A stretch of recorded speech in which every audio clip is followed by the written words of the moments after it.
What's going on, guys? Welcome to another Doctor Who ranking video. Today I'm going to be ranking every episode 11 from series 1 to 10. So series 11 and 12 only had 10 episodes. So episode 11 for today is only series 1 to 10. Episode 12 next time will only be for series 10 as well. And then episode 13 will only be up until series 7 because the Capaldi series only had 12 episodes. So these videos are going to get a bit shorter towards the end here, but remember, as always, this is my personal ranking, my personal opinion, so I would love to hear your ranking and your opinions in the comments below, but please respect mine and everybody else's. But yeah, let's get started. Number 10. Fear Her from series 2.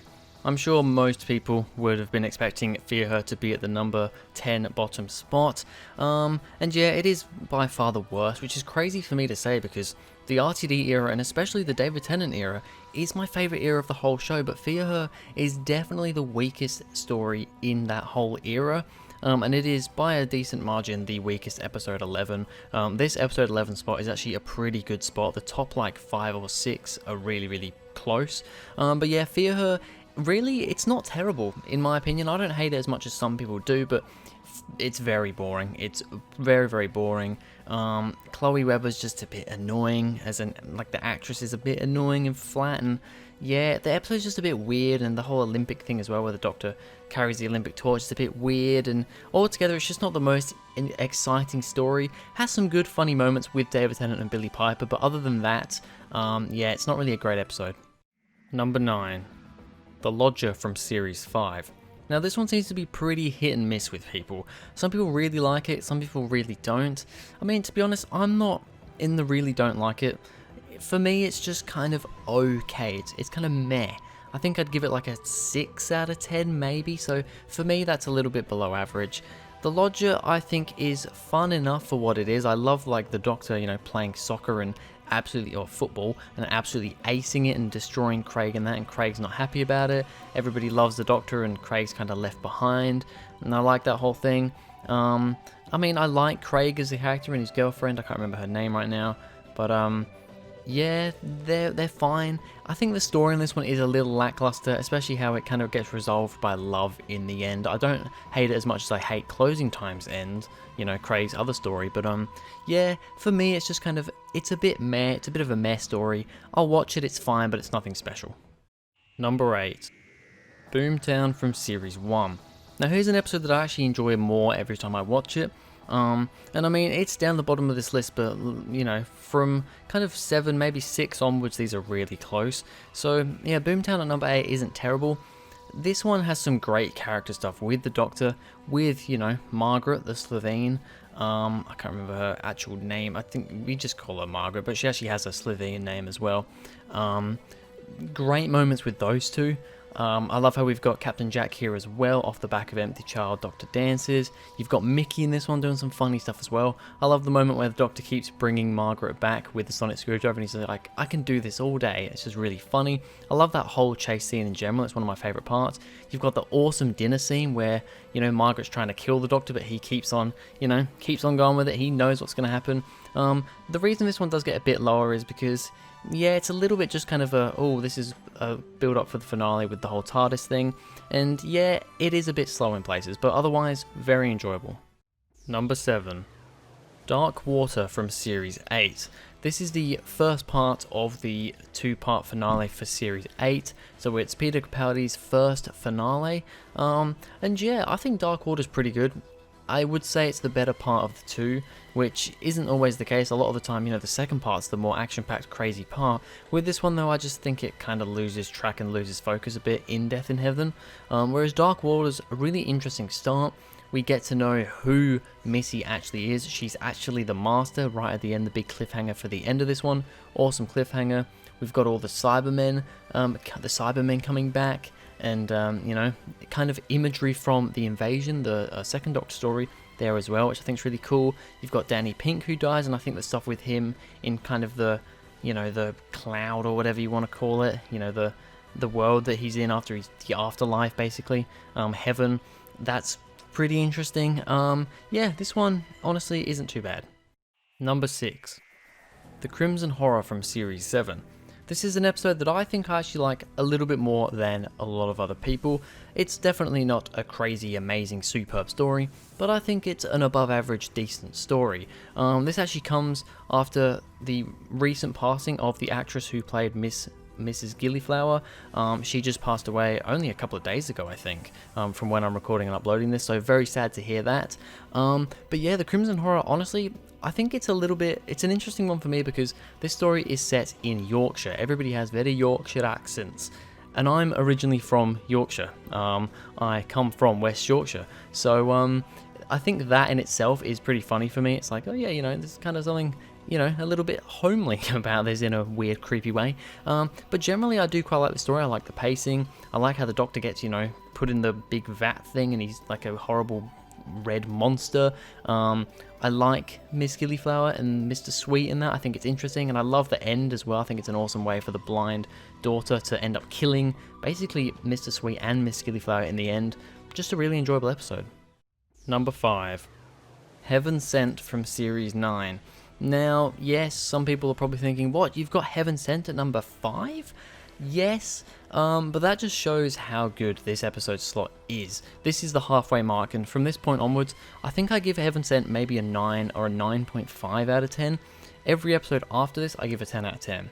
So for me, Heaven Sent is, it's a brilliant story, there's no doubt about that. Peter Capaldi puts in such a good performance. It's so good. He's pretty much on his own with, apart from the villain of this story. He's the only one that does any talking in this, well, apart from that little moment with Clara, but he's the only one that really does any talking or anything in this one. He has to carry this episode on his own.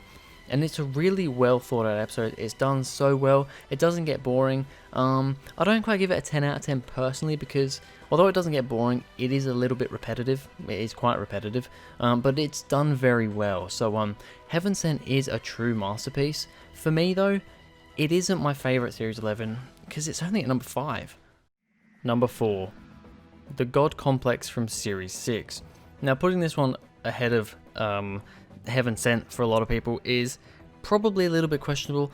I think the top 3 people could probably understand a lot more, but having the God Complex above Heaven Sent, I'm sure there'll be a little bit of, anger there for some people. But I really enjoy the God Complex. It's honestly probably my top 3 Matt Smith 11th Doctor stories. I really love it. On my most recent rewatch, I really, really appreciated it. It's honestly a 10 out of 10 now. I used to give it like maybe an 8.5, 9 at a top. But yeah, now it's a 10 out of 10 story. I love it. I think all the characters are interesting. I love how you've got the different variety in characters. I do quite like the end of how, this monster, it didn't want to do this. It's just kind of stuck in this loop, and this is what its life has become. It just wants to die. It doesn't want to do this anymore. It just wants to die. And I really like that end. I also loved the rooms thing, what did the Doctor see in that room? We may never really know. Altogether, just a really engaging, exciting story. Number 3. Utopia from Series 3. Now this top 3 was very, very difficult to put in the order that I put it in. I decided to put Utopia at number 3. So this is the first part of the 3-part finale for Series 3. It reveals, it's the return of the Master, the first time we see the Master in the new series. Now we only get to know it's the Master at the end of Utopia. The other 2 stories after this really are the Master stories. But this is such a great build-up. We've got Captain Jack back again. I love how he just grabs onto the TARDIS and survives. Well, he dies through the time vortex, but then of course being Captain Jack, he's alive again. We have Martha meeting Captain Jack. We have the banter between the Doctor, Martha, and Captain Jack.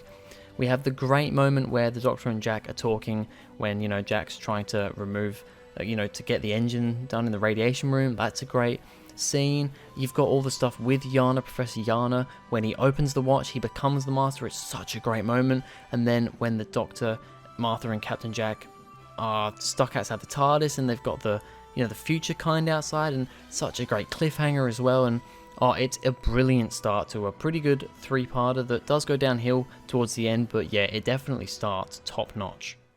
Number 2. Turn Left from Series 4. Turn Left is probably the most Doctor Light episode of Doctor Who in the new series that we have had. Off the top of my head, I think so. Yeah, Turn Left is literally a story about what would happen if Donna didn't basically save the Doctor in The Runaway Bride when he would have basically drowned himself and ended up dying. If Donna wasn't there to save him, what would the world be like? And I mean, it follows Donna, it follows her and her family, and it's just really sad and depressing. And you've got Rose. Rose returns here, talking about this world and talking about having to save this world to get the Doctor back, to then have to save the world's, every other world because the stars are going out, because it's all about the Daleks and all that sort of stuff that feeds into the finale. I mean, it's just a brilliant, very, very different episode to a lot of other ones. I mean, I love how we see all the kind of events, the big events leading up to this story. Like, you've got the Runaway Bride, you've got, Voyage of the Damned, you've got Smith and Jones, all that sort of stuff is playing out in the background. And all these different things happen because the Doctor's not there. And yeah, it's a brilliant bit of storytelling, brilliant bit of writing. Number 1. World Enough and Time from Series 10. So, yeah, I've decided to put World Enough and Time at number 1 because, I mean, it's by far my favourite, single episode from Capaldi's era, and it's one of the best Cyberman stories. Now, although I do think the Doctor Falls lets it down a little bit, I've kind of come to like it a bit more recently, but I do think it lets it down a bit. There's no denying that World Enough and Time is brilliant. It's so, so good. It does the Cybermen scary. They are the scariest they ever have been. I mean, we don't know they're the Cybermen until right at the end, really, but I mean, I think if you've seen the show at all, you have an idea throughout. You've got the return of the Master here, John Simm's Master. Yes, once again, was his thing a bit predictable? Yeah, because I mean, they did reveal that John Simm would be back, but honestly, I kind of totally forgot about it and didn't really realize that it was John Simm. I mean, it's a little bit silly of me, but I think it's great. I think his character's great. I love the kind of switching between Bill in, at the bottom of the ship, I think she's at, and then the Doctor at the top, and the time difference and all that sort of stuff. Really good stuff. It's just a great, great start to a pretty good two-part finale. So there we have it. That's my ranking of every episode 11 from series 1 to 10. How would you rank all 10 of these episodes? Please tell me in the comments down below. Once again, respect my opinion, respect everybody else's opinion, even if they're completely different. We're all just here to have a bit of fun and share our own thoughts. And yeah, I love hearing what you guys think. So next time we'll be doing every episode 12 for series 1 to 10. And then after that it will be every episode 13, series 1 to 7. And that'll be all the episodes done, so we'll have to get some new rankings going. I already have a few ideas of what I'm going to do. So yeah, thank you guys very much for watching. If you enjoyed, please go ahead, like and subscribe, and I'll see you guys in the next video.